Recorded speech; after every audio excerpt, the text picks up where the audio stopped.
Are we opening up a can of worms right now? Yes. I'll get real dicey about this. Nobody sells the bull for its MSRP.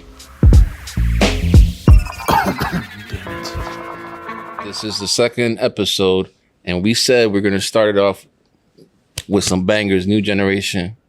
Exactly. That's what I'm talking about. New generation is exactly what we're talking about. The future of the tobacco industry. This is a passion that we all share, and we want to bring the people in that also share that same passion. And I can't think of anybody better kicking off this series with us than somebody who is definitely taking the world by storm, the tobacco world by storm, climbing up the ranks and taking charge. Fucking Litto Gomez Jr. What's up, guys? I'm Litto Gomez Jr. For those who don't know me, I'm the Vice President of Retail Partnerships and Sales at Flor Dominicana. At the end of the day, titles are just bullshit. So in reality, I'm a kindergarten teacher. Or at least it's what it feels like. Trying to put out all the fires my father started. So yeah, but first off, I want to say, congrats. You guys are, you've been in the industry. You haven't. You're a big friend of the industry, and now you're finally dipping your toes. We're extremely happy to have you, and I thank you to you guys for watching, and thank you for having me on, guys. I'm excited about this.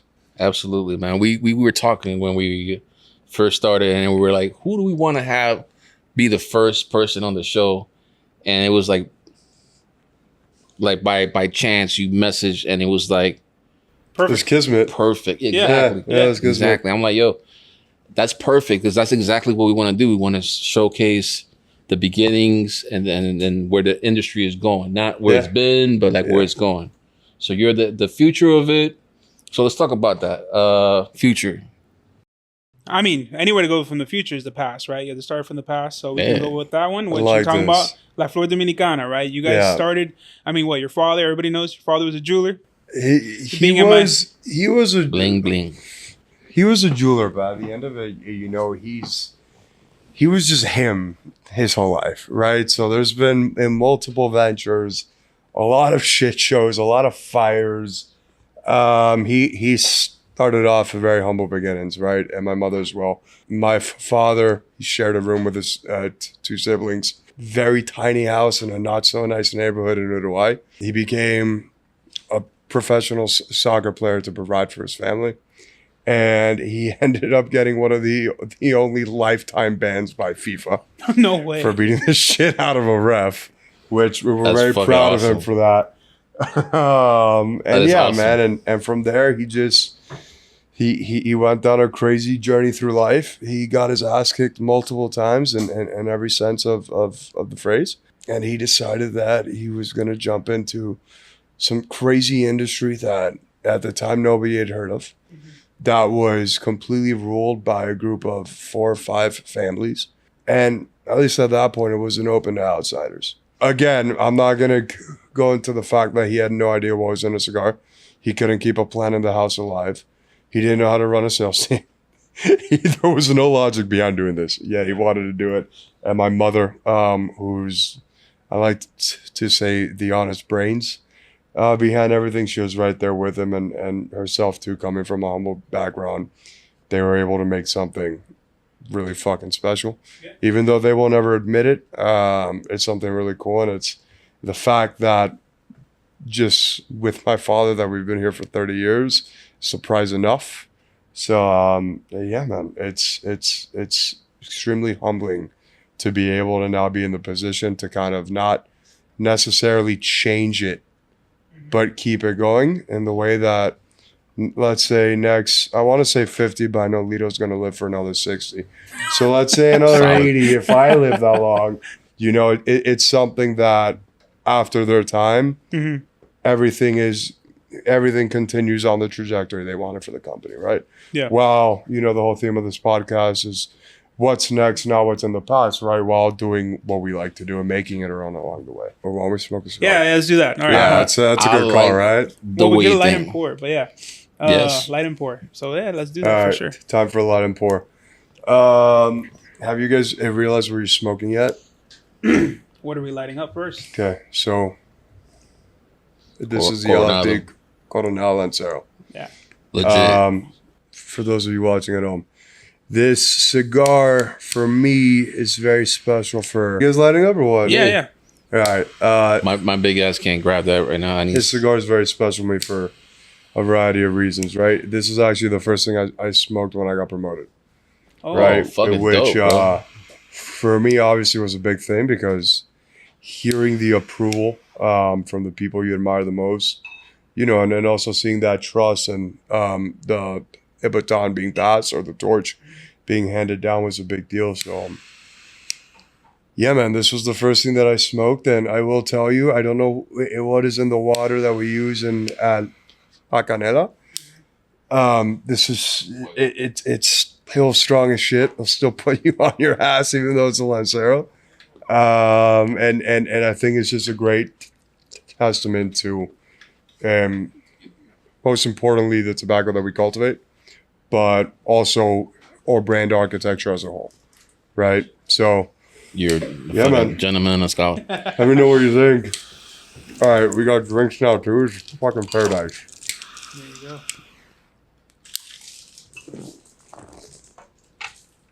Well, first things first. This is fantastic.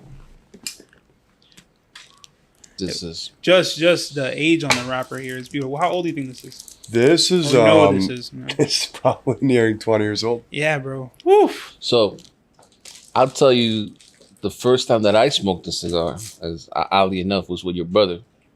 So he was doing an event at a shop in Fort Lauderdale. And that was the first time you ever smoked a cigar. The first time I ever smoked this. Shit. I actually bought this one. This cigar. Okay, got it. Yeah, not a cigar, but this cigar. I bought a 5-pack. I think it was a 5-pack of the Chisels. I think it was one of his first events.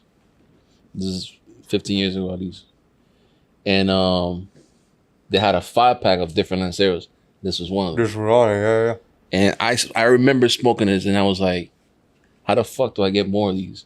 And they call you could only find it if you bought the fucking 5-pack. Yeah. Amazing cigar. Yeah. And actually, when we released this, so, I mean, now everybody knows it's for the Andalusian Bull, right? But I think it was around 2004, 2006. And this cigar actually ended up being rated by Cigar Aficionado number 2 of that year. The number 1 that year, it was a Cuban cigar. And it was very specified in the description that it was a toss-up. Yet somehow we ended up in number 2, but I'm not going to get too into it. However, this was the cigar that, you know, after the Ligero, this is what's solidified us, right? And kind of made it known to everybody that we weren't going anywhere. And that was also right around the 12-year anniversary of the company. I think timing-wise.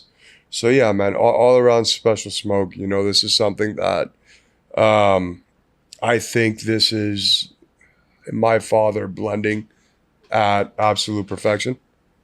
I think this is one of the most intricate and nuanced blends in the LFD portfolio and throughout time. No, it's fucking incredible. Bro, this aged like crazy. Mm-hmm. Yeah, it's still strong as shit, right? How and flavorful, bro. This is a fucking... Yeah, it's ridiculous. Or tobacco gets stronger over time, bro. There's something in the soil. Still a spice bomb, though. Yeah. Tasty as fuck. No, and the retro is fantastic. Yes, like mega clean. The whole way, man. This is fantastic. About to like do one of these, you know. Mm-hmm. Amazing. All right, so kind of going back to what you were saying earlier, with you following your family and being the legacy. Do you think one person pushed you more than the other to say, I want to do that, what they're doing? Like your brother, your mother, your father? Who was like the person that you were like, all right, I'll do it? That's a good question, right? And oftentimes when I answer this, everybody looks at me very confused. At the end of the day, the person who said I want, who really pushed me is myself, right? So, and I think with, at least in my family, there wasn't any pressure. As a matter of fact, growing up, it felt at times that in a way I was being pushed out, when in reality, just because of the upbringing my parents had and the struggles they had in their life, they wanted to make sure that, you know what, now my kid has the option to do whatever the hell he wants. He doesn't have to, and this applies to me, my brothers, my little sister, and there wasn't any pressure. I just knew deep down that this was an outlet for me to, and one, it's an industry I love, you know, and we'll get into it. We'll talk about your cousin and things like that. But just the people in the industry was something that always attracted it to me. And then how welcoming they were, even when I was like 12, you know, my dad would used to sneak me into trade shows, like dress me up in an XL shirt, put like his hat on me and sneak me through the back door. He's like, yeah, don't you say a word to anybody, okay? Shh. And like even shit like that, you know, there was always something that drew me to it. And then once I got older and I came to, I weirdly enough fell in love with the agriculture of it. And just the whole process. And it's still something that every time I go down there, there's something new that I pick up that I absolutely fall in love with. So to really answer your question, you know, I was never pushed. However, when it was time, and, you know, once my parents realized that it wasn't really a joke or laziness or anything like that, that's when they began to push me. You know, although obviously they want to be able to provide for the kids and they want to spoil us in a way, my parents were very much so. Everything has to happen the right way. And if you think you're going to walk in here, just use this as a way to get money, you're out of your mind. Yeah. So every step of the way, you know, it's been the hard way, but the right way. And that's something that, you know, if you listen to my father, you listen to my brother, there's a common saying and a lot of it, right? It's always the right way. Yeah. So from a young age, just that phrase being said over and over again, and that's with all of us. It just, in a way, it fired me up, right? And it helped me push myself. So, I mean, yeah, that's kind of the short, right? Yeah. I love that, man. No, for sure. That's incredible. I mean, and you came out of the gate swinging with the Solis. I mean, that blend is lights out. That's another example of doing shit the right way, when in reality it's just the hard and painful way. But yeah, man, that was a really cool project for a multitude of reasons. One, it was the first time my dad really took a chance. Mm-hmm. You know, this was kind of going back to the, you know, pushing away. Since I was like 11, I'm like, I want to make a cigar. My dad's like, oh, you can't even fucking smoke, yo. Fuck you know, guy. And just like, bro, growing up for me, like, it wasn't summer camp. It's like, all right, send me to Santiago. I want to be in Santiago. I want to hang out with my brother and my dad. Nice. Yeah, that's the best way to grow up, you know? Yeah, of course. Hanging out at Jumbo. But yeah, so eventually, I think I was 18 around the time, right? This was 2018 going into 2019. I sat down with my dad in the factory. I'm like, look, I'd already been smoking at this point for legal reasons. I'm not going to disclose when I started smoking, but I'm sure that a lot of us here have a very similar answer to that question. I will say that's a safe assumption. Very safe assumption. But I don't want the FBI or the FDA knocking on this door tonight, so I'm going to shut up. In my defense, I was in another country, so it's legal. It may or may not be legal there. I don't know. It's probably the frowned DR? upon. Yeah. As long as you can reach like the bar, you're drinking and cigars, I think you're fine. Yeah.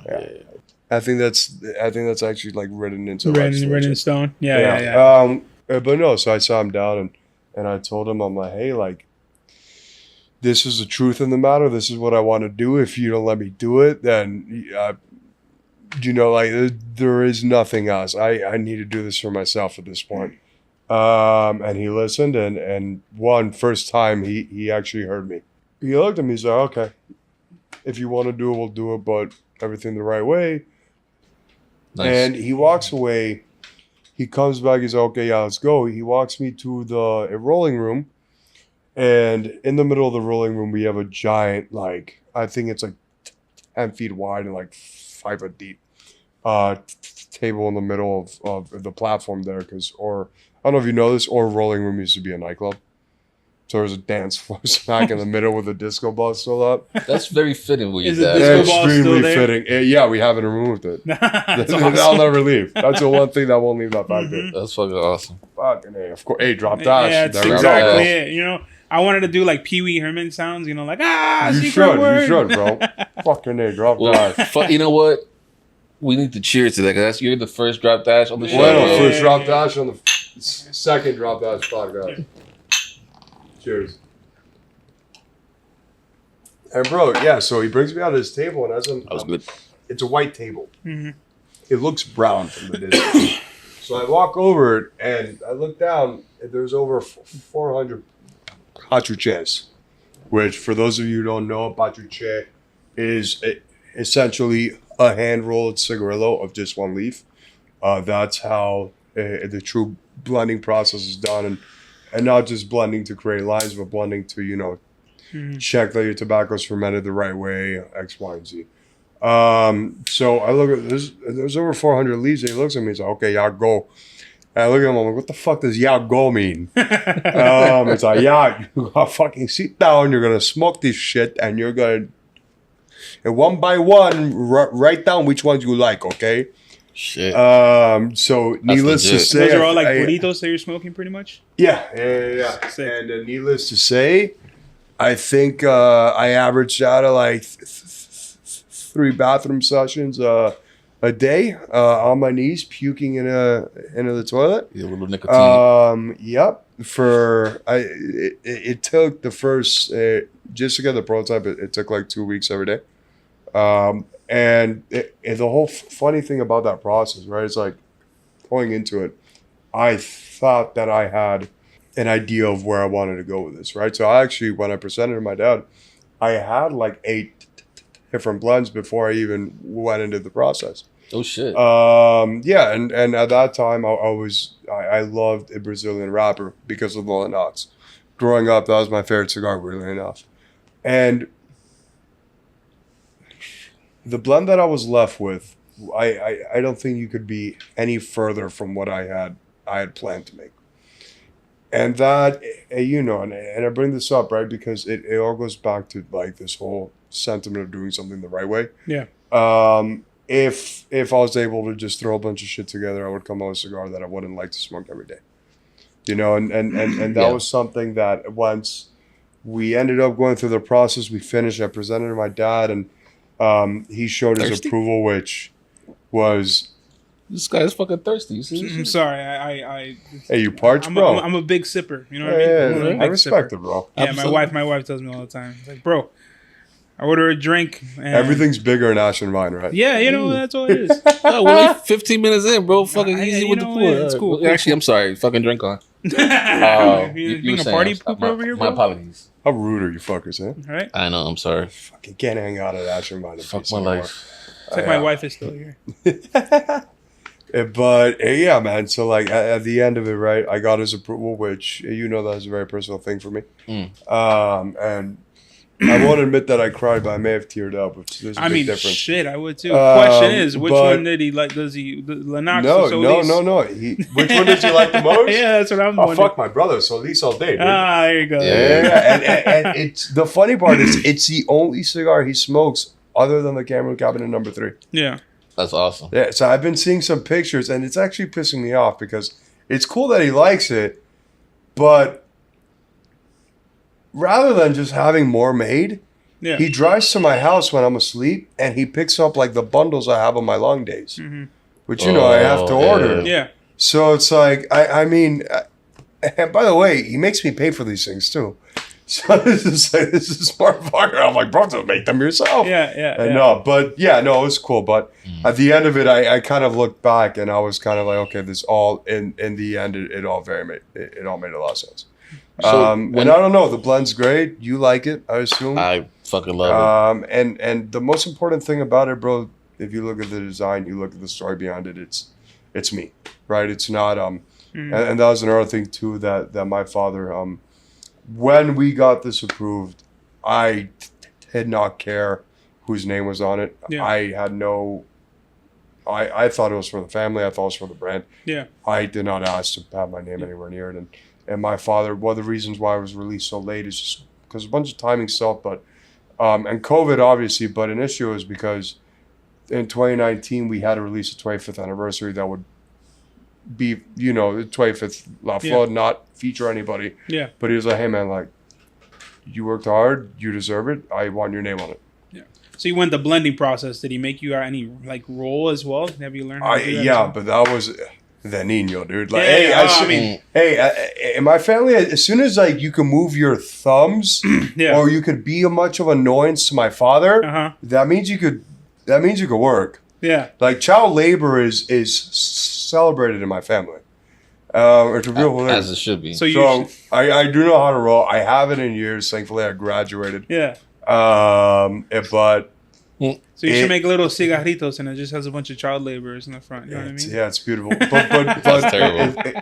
The funny thing. I mean, whatever, you know. The funny thing touched is by an angel cigars. Right? Instead of like traditional child labor, it could only be child labor of your children, or at least that's how he sees it. But whatever, to each their own, right? Marker. Yeah, no. I mean, that's how it was too back in the day too. As a child, I mean, kids always worked even in farms too. I have a picture in the humidor of my wife's grandfather, Silvio Perez, with his son Alfredo Perez and with Jose Padron there in the farm. And there's like a little girl next to her. So I keep saying that's my mother-in-law. I'm like, what are you doing over there? And she's like, it's not me. I'm like, then it's a child laborer. Which one do you want to pick? Okay, yeah, it was me. Lesser of two evils, right? Yeah, but picking back off to like current status, right? Social media, everything. Like, bro, you even have like Bert Kreischer, the machine, talking about the bull and going crazy for that. You know what I mean? How does that feel? I mean, it's cool, man. And like what I love about it too, right? Is you see now, like, I'm gonna just throw it back, right? Or brand, when you look at it, it's there we go. Drop dash number 2. Fuck yeah! And I just got the signal to ash my cigar. We'll fucking damn it! Yeah, I'm not doing this on purpose, guys. It's 3. I'm not doing this on purpose. You too? Yeah, I just dropped. I didn't realize it. Yeah, every time we drop that, we just not doing this on purpose. I swear. So at LFD, you know, like if you look at everything we do, the marketing behind it, is extremely minimal. And our brand today is a brand that was built purely by word of mouth and association. And heading back to your point, you know, all of this is organic, right? So that means that these people are really smoking our product because they love our product. And at the end of the day, that's the only way for us to truly appreciate something like that, right? So to see these people go out of their way, shout us out, post a picture of us. One, it makes my life easier as VP of sales, right? It makes my life a lot easier. For sure. But it also means a lot because at the end of the day, you know, a lot of celebrities, it feels like it's taboo to go ahead and talk about cigars for whatever stupid reason. Yeah. But these guys go ahead and do it, and it's a big deal. Yeah, but it's getting more and more accepted. I mean, I listen to Joe Rogan podcast. He obviously shouts out cigars all the time. You know, Nick makes his exclusive. I mean, it's getting out there. You know, it's getting mainstream. More traction it's every day, man. And what I love about it too, right, or at least what I believe is that it all has to happen organically. Correct. Right, and I think a lot of times in the cigar industry, individuals try to make cigars a whole moment. When at the end of the day, I'm sure that you guys can get beyond this on me. Cigars are an accessory. Yeah. To a great lifestyle, a lifestyle of love, fun, excitement. You know, at the end of the day, the best thing about smoking cigars is either what you're able to think about when you're alone or the conversation you're able to have with your buddies. Yeah. I just that's kind of how I see it. Yeah. So to see that now it's becoming a little more accepted and it's happening the right way rather than trying to isolate ourselves, create, you know, cigar like let's exclude the world. You know, I don't think that's what we need as an industry. Yeah. That's being attacked from all angles at all times. Yeah. My dad used to always say reflection or connection. So reflect on your own or connect with the next person. Yeah, it's a beautiful thing, bro. Very beautiful thing. I stole that shit blatantly from my dad. So. Bro, going back to this is fucking phenomenal. It is fucking phenomenal. Jesus Christ. It's ridiculous. It's not often that you're smoking faster than me, but you were fucking chiefing over there. It's delicious. It's insane. I just can't stop. You're just there talking. I'm just puffing away. See, I'm doing the opposite. I'm trying to savor it because I'm like, I know the last time that I smoked this shit. I mean. So I'm over here like. Yeah, I mean. To be honest, bro, every time I go ahead and smoke this, it brings you back. It keeps getting better. Yeah. My question is, how much more of those do you have? That's the only one you're ever going to smoke. Damn it. That's it. Every single time this guy comes and visits the shop, he hands me something fire, and he's like, "Yeah, you won't be able to smoke that again." I'm like, "Yeah, don't like it too much, because All right, thanks. Whatever. Another way to look at it, asshole, is he's bringing me something nice. You know what? I love you. Fine. You're right. But it's a tease. Oh yeah, it's a problem with this industry, bro. Everybody always wants more and more, eh? Yeah, it's a selfish thing, you know. Yeah, it's fine. It's fucked up. Yeah, I know. It doesn't look good on you, bro. Noted. So, other than the cigar stuff, man, what do you do, man? What's your hobbies? What do you like to do? Obviously, you're getting your shit with me with traveling, but I'm sure you travel too. Yeah, bro. I'm a little bit. I mean, now I fucking hate traveling. Just because of how much I travel for work. You know, like to me, the best vacation is turning off my phone, throwing my laptop, and hopefully like a trash can, breaking my iPad in 5 pieces, and hanging out at home. You know, I mean, I live in Miami. There's no shortage of fun shit to do. Right. Whether that's on the wholesome side or the not so wholesome side. Yeah. So, I mean, but no, bro. So outside of Miami and Santiago, where do you like to spend your time? All right. So I was just for fun or for work? For fun, fuck work. Oh, for fun, Uruguay. Really? Right. So yeah, I grew up going to Uruguay every summer. And sometimes in the winter, because that's where my father was raised, right? So growing up in Uruguay, right, it's actually a crazy fucking concept of a country, right? It's one of the only socialist countries to ever actually work, right? It was the first country to ever fully legalize weed in 1972, I believe. It's still legal? Yeah, still legal. Damn, did not know that. And for us, Uruguay trip. Yeah, let's move to Uruguay, bro. Again, it's Kiefer's down, right, Kiefer? Uruguay shows are the less pompous, a lot more down to earth, and not so much shithead cousins of Argentinians. So it's a beautiful thing, right? And there's more cattle than there are people. There's 1.6 million. Delicious. There's 1.6 million bovines. There are 1.3 million people in that country. I love that. And it is phenomenal. You have,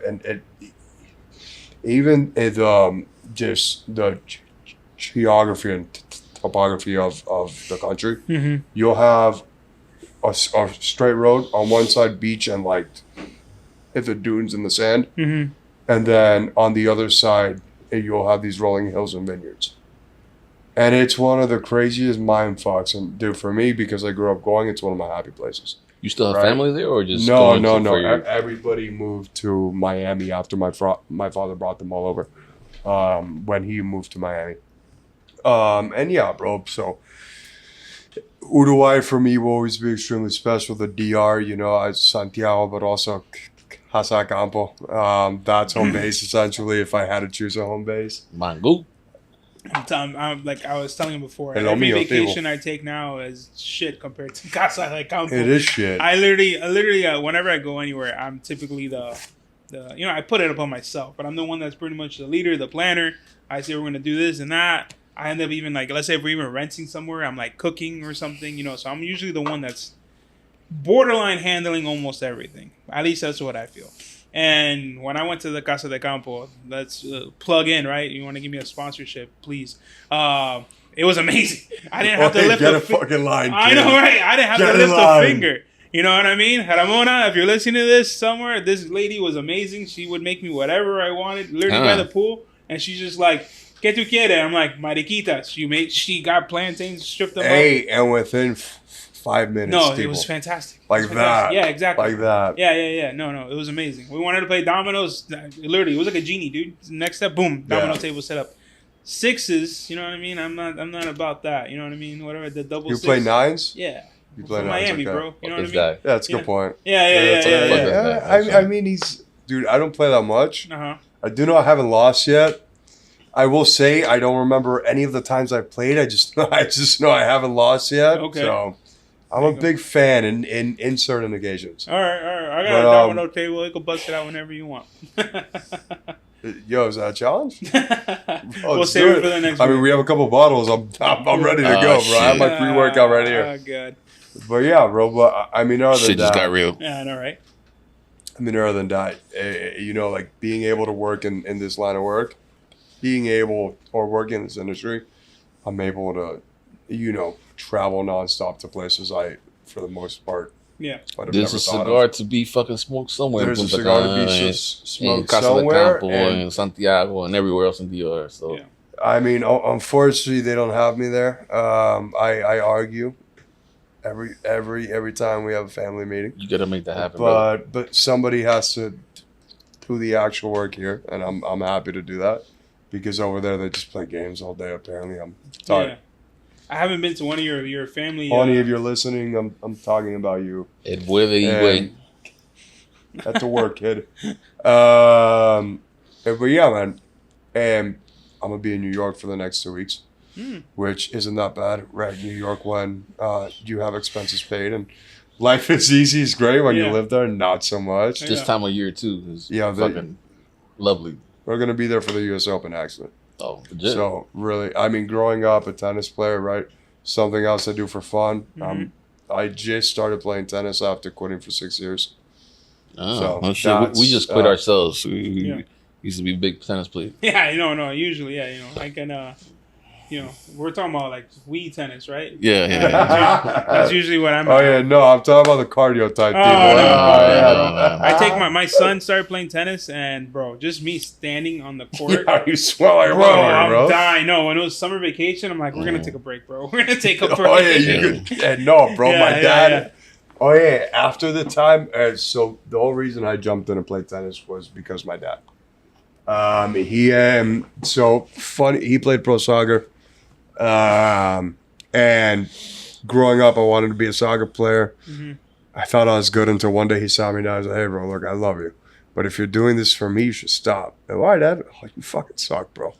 Like, but if you want to keep doing it, keep doing it. I support you, pero if you're doing it for me. So he picked up tennis and I picked up tennis. And like, weirdly enough, I fell in love with it. And I also got... I was fairly decent, right? And it quickly became my life. But then better than soccer. What? Way better than soccer. Years ahead in soccer. But at one point, once I was able actually to start beating my dad, and summertime, he bought me a ball machine. He's like, okay, yeah, you want to play? Yeah, there you fucking go. So that stopped real quick. But no, I just started playing again. Yeah. Bro, for being 70 years old, this guy plays with me for 5 hours every Saturday morning. Get the fuck out. Bro, we're there from 8 until 1. And he just goes and goes and goes. Oh yeah, they don't make them like they used to, bro. This guy lives on pork fat, beef, and rum. And cigars. Absolutely phenomenal. 5 hours. I don't think between us we could give you 5 hours. No. You get 2.5 minutes time, bro. I barely get 5 hours of sleep, man. That's okay. If I have an option, Casa Drone Blanco or Cascanes. Yeah. But, bro, right now there's a lot of very good Blancos out there. Yeah, there is. Preferably on the rocks with a slice of orange. Beautiful. And usually that's all I ever drink. Yeah. It's tequila only. I can't drink anything else. My wife is a big tequila fan, and we do a lot of like tequila tastings when we go like on cruises and whatnot. Yeah. And one of the things that I didn't... Hold on. What happened? You're a kind soul. I really wasn't aware of it. Thank you. Oh yeah, that's first class service. That was amazing. You're the best production manager ever. Fantastic. You know what? Pour yourself a glass too, please. But what was that? So tequila, right? You could have got the crotch. Hey, bro, I got you. There you go. So we do the tastings. You know, usually tequila, it's like, salt, tequila, lime, right? Bro, changing my life. Taking a shot of tequila with orange and cinnamon. Hey, bro, lime ruins a good tequila. Yeah. If you're drinking like Cuervo, drink a whole bucket of lime juice. Yeah. But and the reason why is because it's very overpowering. It kind of kills your palate. Yeah. orange, it's and by the way, orange and cigars is another thing that kind of go hand in hand. And yeah, so for me, I've also found, because everybody talks about whiskey and shit and this and cigars, and I really like anything Ecuadorian Habano ASP with a Blanco. What a plug. What a plug. It comes, I don't know what it is, but it just feels super natural to me. Yeah. I love it. Full disclosure, I can't drink tequila for shit, bro. It makes me aggressive, bro. I'll be flipping shit over. Open your mouth. You don't want to do that. I will say. It sounds cool in theory, but like seeing me throw furniture is like fucking the juggernaut, it's not good. The fucking juggernaut. Nothing good comes from that shit. Hey, but I will say, every time I drink tequila, it depends how aggressively, but sometimes it happens to turn into rum. Does that happen to you? I mean, rum always ends up being the drink, like when I'm out of bourbon or something. It magically turns into rum. And it just ups the notch of the night. And then I magically end up somewhere I've never been before in my life, and it's a beautiful thing. Yeah, usually he wakes up in the morning, he's like, did you know what you said yesterday? I'm like, what did I say yesterday? Or what you did. Or what I did, whatever. Either way. Fuck That's when it gets tricky. Yep. You remember what you did? No, I have no idea. No. If anything, when we go back... Oh, yeah. Don't have any idea, but keep it to yourself, eh? I don't know about you guys, but did COVID turn you guys into an alcoholic? Because I don't know. That's I got raging. So, in a previous life, I was in a fraternity at COVID hit us like while I was pledging. So while I was a freshman. Ouch. And just the amount of testosterone and the urge to drink. Yeah. Coupled with, and by the way, when COVID hit, we were in Cancun. Got it. So I went on my first college spring break. I'm the man, firing every day. We wake up one morning, we're all shit faced, and somebody has their phone on because everybody else's phone had no battery. Yeah. It was like nobody cared. And we knew something from China snuck over, like the China jokes. But bro, American Airlines, our flight the next day got canceled. Oh. They were closing the ports, or you weren't able to fly out of the airports from Mexico into the U.S. anymore. That's fucked. So all of us, it was in a previous life, so I don't know how accurate this is, but we were drunk out of our minds. But I don't know. We're like, get our passports, ran to the airport, and we're able to make it on the last flight out of Cancun. Wow. I will drink to that. Yeah, bro. Thank God we made it back, dude. I actually have a similar story. Bro? I was on a cruise during COVID. So it's a nightmare. We left that in I don't know why you like cruises that much. You know what? It's so easy. Everything is there. Especially, bro, I have kids, man. So it's so simple. Especially Disney cruises. I know they don't have a casino. I get it. They do have a cigar lounge on some ships, right? But you just drop them off at the kids club. They have a great time. You have some peace of mind. So and it's safe and it's phenomenal. Whatever. Regardless, not a plug for Disney. I'm taking sponsors. But when it comes to COVID, we actually had a 2-week cruise leaving out of New Orleans to go through the Panama Canal, right? So we when we were checking into the cruise, the only thing they did was take your temperature and ask you if you traveled to China recently. No, all right, you're good to go. We're on the ship. We're sailing out. Checking their forehead or not rectally. That wasn't there yet. Or just the forehead. I think there's multiple choice. I think. Yeah. You know what? I tried. The thermos, the probe was broken. Whatever. It's fine. So when I was on the way, we're on the way to Cartagena. On the way to Cartagena, the world just shut down. Completely just shut down. All the ports closed, and we're just stuck on the ship. And we still had to go through the Panama Canal because we're ending in San Diego. So the entire time, I'm just on the ship. Well, I still had Wi-Fi, so I'm on my phone just seeing everybody go crazy over toilet paper, people panicking. Why is that, bro? I feel like Miami specifically, it's like we've seen every natural disaster almost. Mm-hmm. Somehow, there's news of a little bit of rain that's slightly a bit more than your average Tuesday. Yeah. You can't buy toilet paper. The gas is gone. Yeah. Like, why do you need gas? Where the fuck are you gonna go? I'm gonna blame those. I'm Like, calling those the it, transplants. I'm assuming those are the transplants. Have you been to Hialeah? It's not the transplants, the abuelitas that listen to Univision. But I want to know like what the superstition is. You gotta be ready for whatever. So you gotta be able to hit the road, or if you're gonna be home, not everybody has the bidet and shit. You can't, shower down your ass. Oh yeah, so but bro, you need to be able to clean your ass, bro. Yeah. Even this hurricane, bro, they buy enough for a year. Do you ever see the toilet the toilet paper rolls like somewhat like it's untouched for the rest of the year after a hurricane? Yeah. And the water too. How much can I eat that shit, bro? See, all right, here's the thing. I'm gonna break down the logic. So when there's a hurricane, worst case scenario, the water's fucked up, right? So you gotta boil the water for if you're cooking or whatever. Let's say your water's fucked up and you cook something. Now you got a stomach bug. You're shitting your heart out, bro. So you need the toilet paper.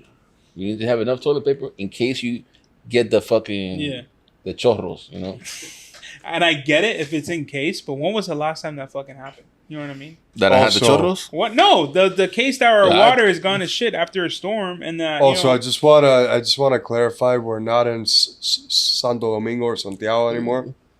You're not wrong. We're in Miami, Florida. Well, that's why there's so many in South Florida specifically. There's so many Latin Americans, so they're used to bro, we're gonna have to fucking boil this water. Everybody's gonna have fucking diarrhea. Gotta have that toilet paper, bro. If I'm gonna be starving and fucking hot, my ass is gonna be clean. Minimum. Bueno, enough of that ass talk. Bueno, right. Your cruise was jodido. No, we still had a great time. It just we couldn't get out of any of the ship. We were just stuck on the boat. You know what I mean? The funny thing is when I was packing my bag when I was coming back home, thankfully we found a way to get back home because everything was the shit in California. When we got to California, everything was crazy. But I was packing toilet paper from the cruise ship. I literally stole toilet paper. I know. I posted a video. I'm like, well, I guess souvenirs are gonna be fucking easy to buy, and I just put toilet paper in my luggage. Yeah, Disney toilet paper. Yeah, Mickey Mouse toilet paper. You know what I mean? Hey, it's great. It's magical. That's so fancy, shit. Bro. Yeah. So we came back, and then back to a point, right?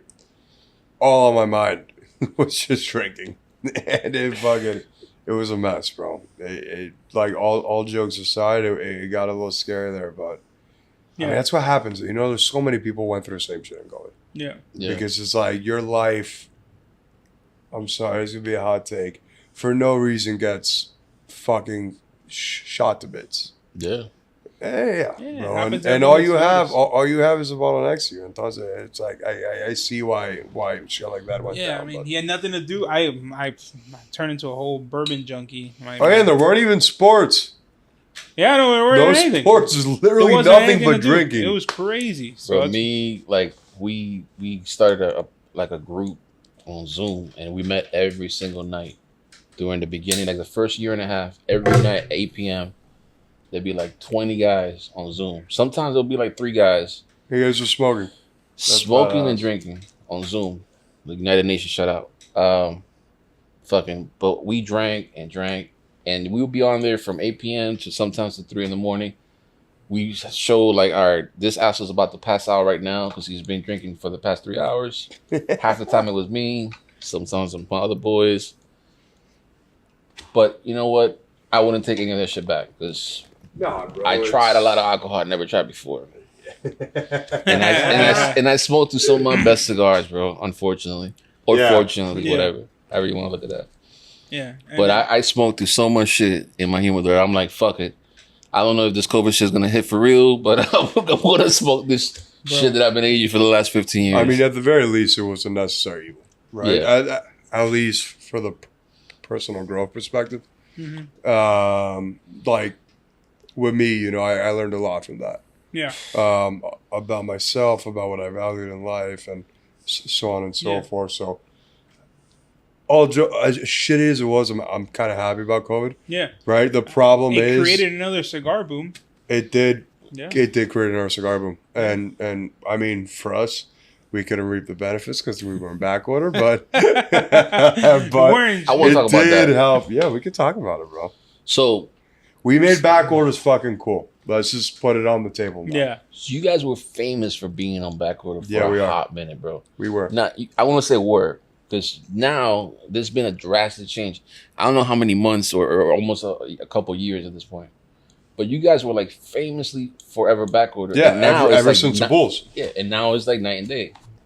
Ever since the Bulls, right? And I mean, yeah. So last year, you know, it wasn't the Bulls, but it was El Doblero, right? And the reason for that, and I'm gonna throw it back to just like one of the original things that, or a value of ours that is why we're here, right? At the end of the day, it was understood very early that in order to succeed, we needed to beat everybody on quality, right? And if that means we're not going to make money this year, who gives a fuck? Because in 10 years, we're going to make a lot more money. But most importantly, and there's a really cool story that you'll probably hear my father talk about this on an interview of some sort. But he was doing an event. This was 20 years ago. He was in Georgia. And somebody drove 5 hours to the event. And the guy comes in and he's with his son. And he brought his son because he wanted his son to meet his favorite cigar maker because it meant so much to him. And he looks at my father and he's like, hey, Mr. Gomez, I just want to let you know that. And he pulled out, I forgot what cigar it was, but he pulled out a cigar. I probably El Ligero. He's like, hey, I smoke this every morning and every night. And this cigar makes my day every day. Nice. And it's been the same cigar every time that I smoke it. And that hit home from my dad, not because of those praise, but because he realized that if he fucked up that cigar, or any cigar that somebody smokes from us every day, it would ruin their day. And his job wasn't to make cigars, but it was to make sure that he knew he worked for that person. You know, they're not customers, we work for you. And that was what in his mind it was, and that's what stuck with us until now. Yeah. And will always be with us, you know, everybody in the company and the family understands that. So last year, one of the big reasons for the back orders, unfortunately, tobacco is one of those things that even though you nail every variable possible, new one pops up, right? So we have a process of making the maduros. We're one of the few brands and companies that we don't use any dyes or any oils, anything like that. It's all by hand water, leaf, breaks up the oils and the cigar releases to the full leaf. We had purchased more Ecuador and Sumatra that we use for the ligero and broadleaf, than we ever have. The leaf wasn't holding the color. So when I was actually down there for Pro Cigar in 2024, I was making rounds with the GM. A box of Negro Maduros fell over, and it looked very blotchy. So I showed my father, and he ended up opening every single box. And there were 1,000 of them about to be shipped to Miami. They were all blotchy. So his reaction was to go to the back. He lit up he built out super badass grill. But he lit up the pizza oven and the asador, and we sat there all day throwing cigars in there. Shit. I mean, the smell must have been glorious. It was phenomenal, bro. Damn. And that was like one of the reasons for last year, you know. But yes, to answer your question, historically we are known for a company with back orders, right? But as you said, we have changed it, right? So not only is the factory back on track, we have all the supplies. Thank you to our friends over at ASP. Again, another plug. Who is his ASP guy, right? Yeah. But yeah, so we're back on track on the factory, but also with us, you know, I realized that in previous leadership, the company has stretched itself too thin on a number of accounts, and we kind of decided to jump back in time and kind of pay respect to those who really respect our brand. And realize that for us, it's not just about 1 or 2 SKUs. It's about, at the end of the day, we're a family and everything we release has a purpose, and someone needs to honor that. Yeah. Right? So to those people, there's a giant shift that, okay, we need to make sure we have product for them. So how are we going to do that? We're going to scale down a little bit. Yeah. We're going to make sure that if you buy into us, I'm going to be able to give you exactly what you need for you to be successful with us. And honestly, as a retailer, it's selling your brand is so easy. because of you guys, right? It's easy for me to be like, hey, try this cigar. It's great. No matter if I had this box already from when I purchased this store, and this cigar has been here for 10 plus years, or I just got a fresh order that just came from the UPS truck the day before. It's going to be consistently the same or even better.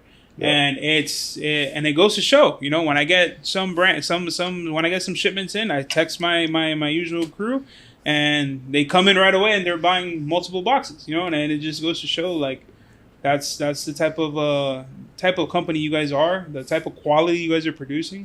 And as a retailer, you make my life easy, because it's one of those brands that I don't really have to work so hard to sell, because it's just saying, hey, it's La Flor Dominicana. You know what you're buying, And when I tell you what the cigar tastes like, what it feels, what it smokes like, I hit it on the money every single time, because it's consistently the same every single time, which is amazing. And it's very... It doesn't happen all the time, right? There's a lot of brands out there. Obviously, everybody's trying new experimental stuff and everything like that. Consistency is always the hardest thing. Oh, who dropped an ash? Me, apparently. Cheers. Yeah, you did. I saw it about there we go. Cheers. But yeah, bro. Yeah, it's a beautiful thing. It's a beautiful thing. It's great, and look, and I think the Bull's a perfect example of this. If a reason you just listed it is why when the Bull came out, we didn't mass produce it. It's also the same reason when there's 1,000 boxes of DS700 every month on back order, we don't mass produce them, right? If it isn't done the right way, we cannot release it. Just because we know that your ease in selling the product will go away. Your faith in us as a company will go away, and not just as a company, but more importantly, right, as people. I don't ever want to be in a situation where I'm selling you something I don't believe in. And I know everybody else in the company, and most importantly, the family, feels the same way, right? So, and unfortunately, that is exceedingly rare and rare every year in our industry, but there are a lot of us who still like to do things the right way. And hopefully we'll continue to for sure. Because like I said, it makes it easy, and I'm a huge fan. One of my extreme go-tos, the ones that I try not to get high on my own supply when I go into the humidor, are the cabinets, right? The cabinet number 5 and number 6s. And it's crazy. I love how you say that. How many people don't know about this cigar like that on a regular? They know La Flor Dominicana, but whenever I here, try this. The Maduro cabinet, and I hand them a cigar with no band, and they're like, "This is a La Flor Dominicana." No band, $12 cabinet box. That's a recipe for disaster in today's market. It's a steal with everything rising in prices every single day. I put that cigar toe to toe with most of the cigars that are on any list, Snob, Aficionado. Any of those, and it kills it every single time. It's fantastic. It does. And it's super underrated. And the funny thing is, right, that's my judge of a shop for us, if they carry that and how well they do with that cigar. Yeah. Right, because for a variety of reasons, but the main one, it tells me that you as a retailer are not afraid to put the customer on something they should know about. Yeah. Right, even though, again, it's a cabinet box, so in our industry now, it's unattractive. Right? It doesn't have a band. 90%, 50% of a blend nowadays is the ring. Ring, Which is crazy to me. I know, it really is. And then again, for an unbanded cigar, $12 is a relatively high price point. Look at that band though. That's the coolest band I ever made. Yes, I'm not going to jump into it. No. I have a clear phone case. I'm going to put this right in that clear phone case. So yeah, everything about that cigar is not meant to succeed. So if you go out of your way and you show it to somebody, it tells me something about you. And I cannot list how many shops who bring it up. Bro, Empire, it's the same one. They're number 1 selling LFD, but they're a cabinet 5. Every shop it goes into, it takes that humidor by storm. It is ridiculous. Yeah. And the crazy thing is, it's one of those cigars, you introduce someone to it once, they're going to go to it. They're going to gravitate towards it every single time. Yeah, I call them my chocolate bars. And that's another thing about our brand, right? Talking about why we've been able to succeed is, again, throwing it all the way back to us not doing marketing up until now. Yeah. Right? We have a cult.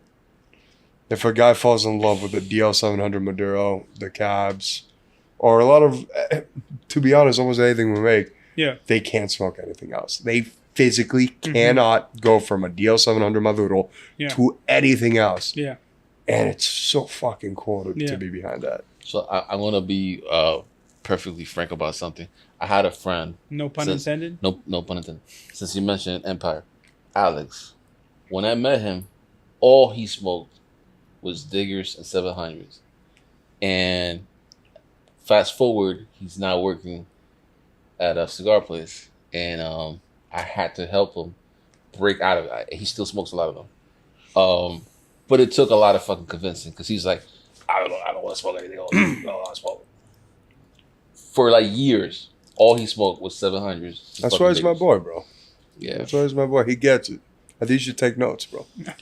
You're not wrong. My cigar that I fully was like, this is the holy grail, was the Litto Gomez fucking small batch. Number 6 specifically. Which one? Number 6? Did you ever try 3? Yes, 3, 4. Okay. 4 was my second favorite. Really? And then 6. Then this was like a year and a half ago. I'm looking. So my parents, right? This is something really cool. And I'll always be eternally grateful, right? And talking about the future, right? A giant thing that I like to do with the very little free time I have is go hang out in a cold room. So my parents, for the past 30 years, they've been setting aside 2 boxes of cigars of very release. And it's for me and my little sister. Nice. And it means a lot that they thought that ahead and you know that it's cool. But so they were like, fuck Tony. He's good. Fuck that guy, bro. I was gonna say we love you, Tony. We love you. Who we though? Kidding. So yeah, like in my free time, it's something I fucking love to do is go back and look at history, so that next year I know what's coming out. You know, and I think the release is coming up. You're gonna see a lot of cool shit from the past.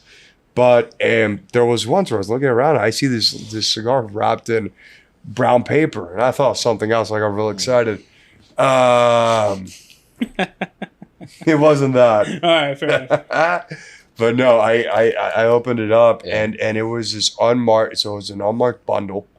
There wasn't any info on it. I opened it up and it's the LG Small Batch number 3. Oof. So I freaked out. So they also have a log of the stuff that's in there wasn't on there. So that somehow ended up, I don't know why, it looked like it had a green hue to it. That's how long it's been sitting there. And I smoke it. That's the best cigar I've had in my ever life. Easy to understand. That cigar is fucking phenomenal. Yeah, it's not your favorite. I don't know how, but to be honest, I haven't smoked a 6. I've smoked a 5, a 3, a 1, and a 2. The 3 to me has been the best. Be butt naked somewhere and smoke it. It's one of those. You gotta be like, let me reflect. That's one of those. But yeah, dude. So the story ends in tragedy, though.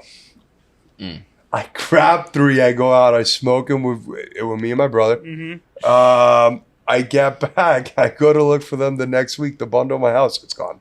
No. Haven't been able to find it. Fuck. Jesus. Somebody fucking took it. It's probably your dad.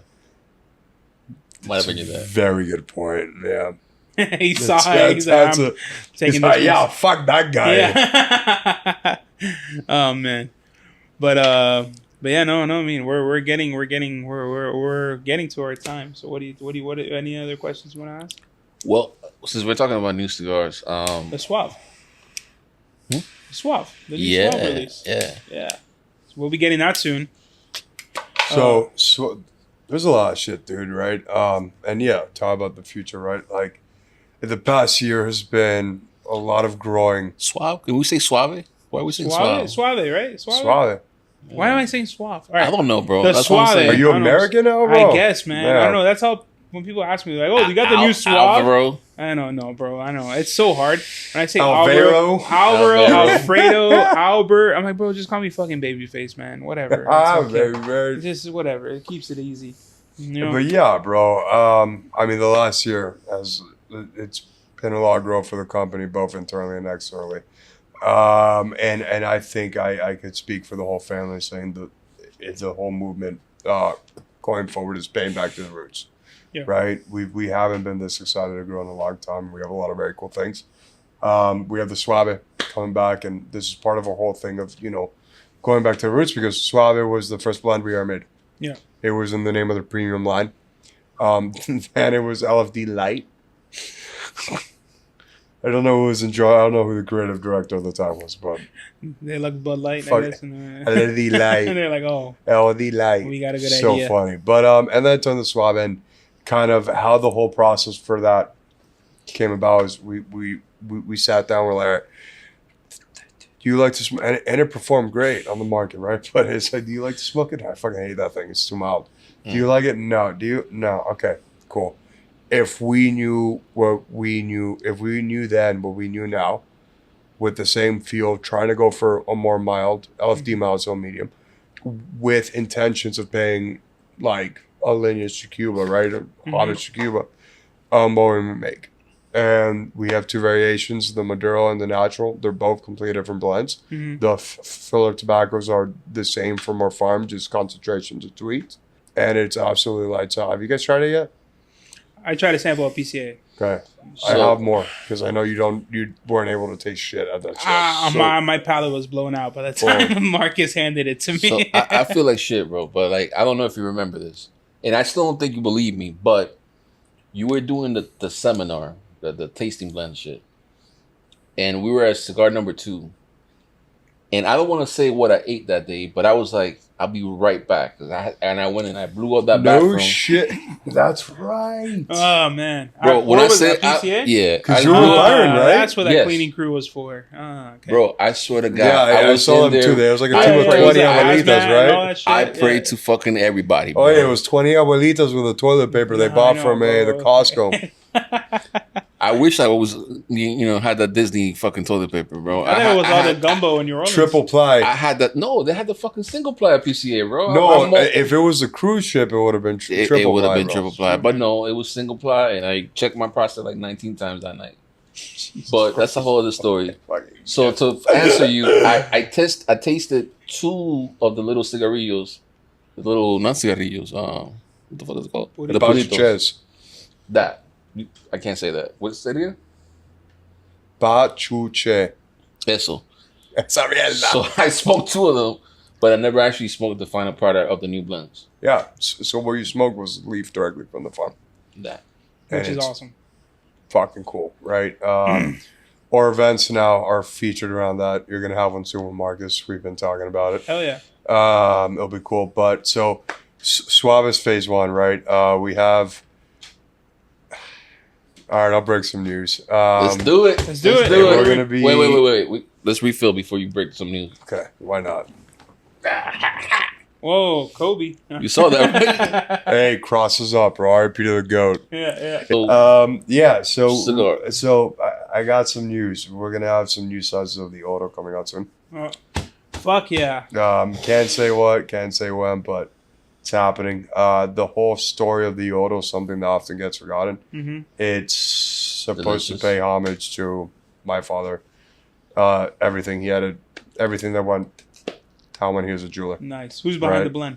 Well, it's the auto blend. Yeah. Okay. So it's the same blend. Litto created it way back when. Can't say when. Could be 8 months. Could be 2 weeks. Could be whenever. Got it. But it is coming out very soon. And then Do it. There is, all I'm going to say is next year is the 10th anniversary of a cigar we make. That's it. And I can't confirm or deny. Math. I don't want you to... Let's do this math. Let's do the math. Let's do this I know, math. man. I know. It's got to be a 10th anniversary of the Bull. I don't know. Fuck my Keeper, life. check. When the Bull come out. Hey, no. We're leaving it at I don't know, bro. No, we got him. What? It's all right. While he looks it up, I got to bring it back real quick. Your anniversary cigar.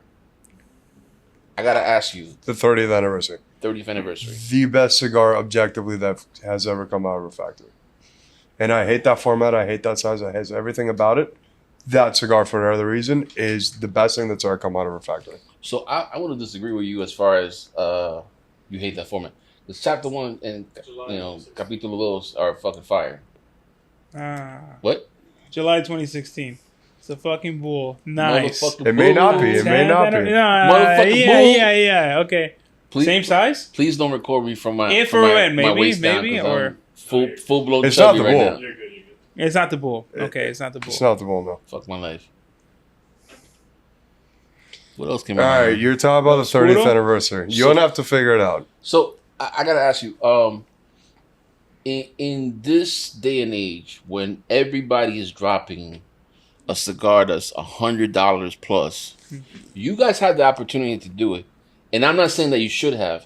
I appreciate the price point, because the cigar is fucking phenomenal, but I always looked at it as... Are we opening up a can of worms right now? Yes. I'll get real dicey about this. Nobody sells the bull for its MSRP. Nobody. Nobody does. Not one fucking store. And to be honest... Get cleaned out in a second. Yes. I can't do it. I can't. So you guys selling that price point, that cigar, at the bull price point for stores is crazy to me. Yeah. But I fucking love that cigar. It's not that crazy. I appreciate it. Keep it that way, please. This is our mentality, right? And even if we talk about the bull... no, I have to say it, and I'm not saying it because you're here. Understand that I would say this. No, I get that. Yeah. But there are so many cigars, just $40, $50, $60, $100 plus cigars that are fucking dick, bro. Yeah. They're like, I'm like, bro, this should be a fucking bundle. Mm-hmm. But they're like, oh, this is... I'm going to open up... Christ himself fucking blended this. I'm going to open my mouth on this, bro. But, please do. Why did you guys choose that price point? So, I mean, look, we chose the price point because it hits a good market. Also, there is a little more labor for that cigar, the amount of tobacco in it. We usually... So, I don't like the whole use of age in blend descriptions. I think it's become completely bastardized. Mm-hmm. However, in that one we used it, and this is why. Because it wasn't bullshit, it wasn't a lie, it was true. Litto had purchased a couple bales of tobacco 7 years ago and completely forgot about it. Nice. It was unmarked, sitting, and and the price point that justified was $30. It also coincided with the year. If we wanted to, we could have released that cigar. And also, we put it in a very nice, very expensive humidor. Which beautiful is a humidor. Beautiful humidor. I wanted you to be on a pony on the back. Hey, bro, I could get you a picture of me on a pony real quick. Right, don't worry about it. Don't tease, bro. And look, I think for that cigar, if we wanted, we could charge $100. But to be very honest and truthful in the matter, no cigars are worth $100. You hear that? You hear that fucking silence in the room? Granted. Obviously, there's a lot of factors. I'm going to get a lot of shit for this, but, and some cigars are worth it. At the end of the day, some cigars are worth paying that price point if you love it, if that's your cigar. Yeah. And I'm not taking anything away from the manufacturers. Mm-hmm. If they say it's that price, there's a reason for that price. Of course. But me, I wouldn't, like the Andalusian Bull NFT, right? That goes for 150 to 200, but that's a market price. Mm-hmm. That the market is sized because of scarcity. Yeah. Because we only make less than, I don't even know the number, but less than probably 300 a month. It's nothing. Yeah. Delicious, by the way. If you get a fucking chance to smoke it, it's amazing. It's the only version of the Bull I actually love. Mm. Yeah. And so for me, that price point as $100, there's no point in doing that. And also, again, we're a brand that's for everybody. We have our tribe, right? But we need to bring our tribe in. Yeah. And we need to find our tribe. And by doing things like that, we're excluding people. And that it has never, ever been the goal of my parents, myself, or the company as a whole. Yeah. But take note, motherfuckers, to other cigar manufacturers. Take note of that. Stop with the fucking $100 cigars. Again, speaking as a retailer, it's hard, man. I mean, whenever I get presented a cigar, the MSRP is at $100. I need to know, explain to me why. Other than the packaging, and it at least has to be fucking phenomenal. That I'm not gonna name names, but a couple we don't have to do that. But I get the opportunity. Send me a DM, I'll tell you. Yeah, I get the opportunity to fill my humidor with cigars up in that price point, and I choose not to because it's hard for me to in a clear conscience to tell you, hey, spend your hard-earned money, especially in this day and age, and everybody's whatever. spend your hard-earned money on this $100 cigar that you're just gonna light up and you're not gonna enjoy. Like, if I didn't enjoy it, you know what I mean? And I can't and tell you, hey, this is worth the money. It's hard. It really is. And bro, like throwing it back a little bit, right? The other thing too, like when we see that, a big thing that is labeled to justify that is age of tobacco. Yeah. Let's get something clear, and this I don't care who I piss off. If your tobacco is not fermented the right way, it does not matter how long it ages for. Yeah. Right? And I think as an industry, as consumers, you know, we kind of need to shift back to focus. And we need to lock back in okay, how are they fermenting tobacco? Is the process being done the right way? Is it, you know, how long are they fermenting for? Right? And again, fermentation's a funny thing because there is no scientific number to tell you when tobacco's ready. Mm-hmm. You know, for us, it's my father, my brother every day smoking something from a troja in the room where the trojas are. And if they're ready, they're ready.